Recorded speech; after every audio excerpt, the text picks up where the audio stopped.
what I've learned since I've started creating content is if you cultivate a conversation a certain type of way, it can grow into something else. It's all about managing perspectives versus personalities. You're gonna have Hmm. people on the far left, the far right, Right. people in the middle.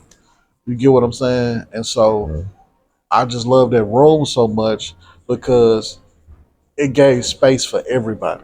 Right. You get what I'm saying? And that's why, although, and like I said, that one particular room, although the Garys of the world will get on my nerves at times, well, Yeah, especially during the beginning, yeah, but now, do I still disagree with you? Hell yes. yeah. But from what we're learning now, we don't need, I don't need five, 10 people on stage or on a panel saying the exact same thing. Right. Like, it's like, I need to hear from the other side. What is you guys' take? Like, for example, matter of fact, ESPN is on the screen. I remember when Will Kane was on ESPN. Hmm. I appreciated the hell out of Will Kane because I didn't feel like going to Fox News to get their filter through their takes, and Okay. I definitely didn't want to go to One American Network or whatever that cable provider is called. I didn't want to go there. In the space that I'm in, you gave me Will Kane, and I get to Okay. hear his side, Okay. and I say thank you. That's why I know, although he's on Fox News right now, I'll support Will Kane wherever he go because I can at least listen to him very much so than listen to some radicals. Yeah. So that's the best way to look at it. You have to have the yin and the yang when we have these conversations. No, for sure. Because at the end of the day, I think people get lost that there's no such thing as right or wrong. See, one thing that I try not to do is argue people's perspectives because the way you see the world is based on so many factors, even down to where you grew up, how you grew up, your parents, their mental state, how you was raised. There's so many different determining factors that go into why you think the way that you do. That sometimes even when we attack people point, they think that's an indoctrination on them. That's why Mm-hmm. so many people get triggered. So I might give them pushback on their thought process, or I might ask them questions trying to see, at least tell me how did you come to this conclusion? Because Right.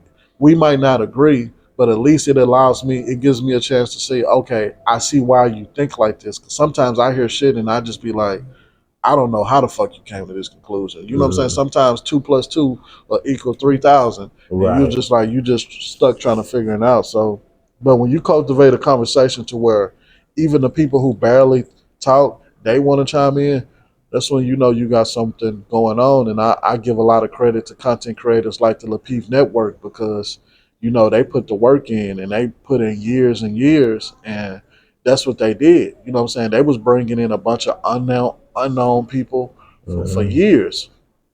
You know what I'm saying? And they had some great dope conversations. You get what I'm saying? And Right. so this it's time. It's still time for some new blood in the game, and I'm coming for the game. I got a plan that I'm finna lay out, just like how Lapeef he rolled out a network, and I'm following his strategy, right? But Mm-hmm. I want to be the Master P of content creation. And what I mean by that is Master P had one year where they put out like 32 albums, and people thought that that was crazy. A lot of those Mm-hmm. albums was going gold and platinum. Some might only sold 200,000, but what he realized is the market was set up to where it didn't matter if they only sold 200,000. If he marketed by putting the next album, he put a picture of the next album in the last album, and Mm-hmm. you didn't even spend no money. Some of these people didn't even have videos; they just put it out. Another 200,000, put it out. They're like they damn near was printing money. And what I've seen in this market is once people like your content, they want to see more of it. Once Right. people watch one video up from you, it's almost like discovering a new artist. You know what? I like this song. Let me go find the video. Okay, I watched the video. Okay, he got five, six more songs. Let me listen to Mm-hmm. these. Oh, I like these too. That's the Let me go algorithm. listen. You know what I'm saying? And content is the same way. Once people draw a connection to you or they like the content you're making, whether it's hilarious, whether they find value, whether it's educational, whether it's inspirational. There's so many different angles you can go in the content creation process. You know what I'm saying?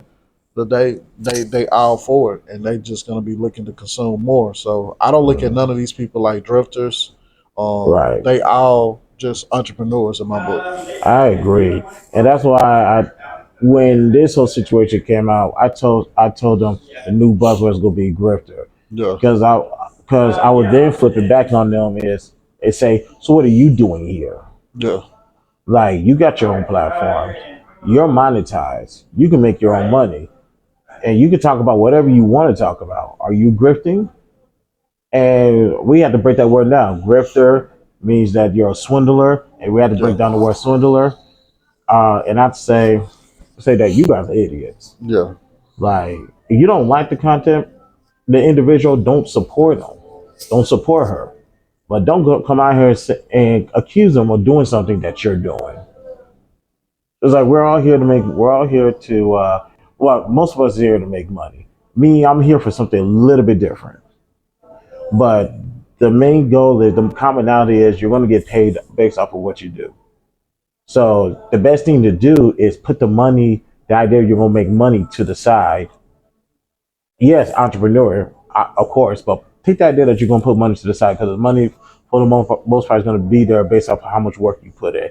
Put something else to it. Like with me talking to Fantasy and talking to Q, I have not interviewed anybody since 2011, 2012, and that's when I was at University of Houston as a writer for one of those programs. Yeah. I haven't done that since then, and this is just me putting something, checking something out the box. I did Fancy Q. I'm interviewing Callie Bev in a couple of weeks, Okay. and like I told you guys in Clubhouse, at the end of the month, the last Saturday of the month, I'm gonna see to it that me and Ingerman have a chat Okay. because I gotta because well, I won't go into the reasons why or why I'm doing that interview. I'll wait for that moment to come. But this is something that I'm doing. I'm answering myself. People told me you could not do this. Yeah. I am doing everything that people told me I couldn't do, and not only that, I'm doing that with little to no production. I got a cell phone right there. I got a ring light holding this up, and I literally have a remote to control everything. Yeah. People spend, and there's nothing wrong with spending thousands of dollars because that's an investment. The more you invest in yourself, the more people are going to invest in you. But at the bare minimum, I'm doing everything that everybody else is doing with little to nothing. So the only thing I can do right now is just get my word out there and get my thoughts out there and start checking off on my checklist. Because eventually I'm gonna fade to the back Yeah. and start pushing people to the front. So I agree with you. And production value is how do I want to frame this? Production value is very important, right? Hmm. So if we were to pull up the Billboard charts right now, right? Hmm. I guarantee you, majority of those songs in the top 100 are generating millions of dollars. Some of those songs, and that's annually. Some of those songs are gonna generate Hmm. $1 million a month, depending on how big the song is, right? Right. Some of those songs, majority of those songs, were created in $1 million studios with high priced producers, Yep. high priced engineers, Yep. sometimes with high priced writers and artists that are already there. But sometimes, every now and then, a song like Old Town Road, I'll use Hmm. Lil Nas X for example. Hmm.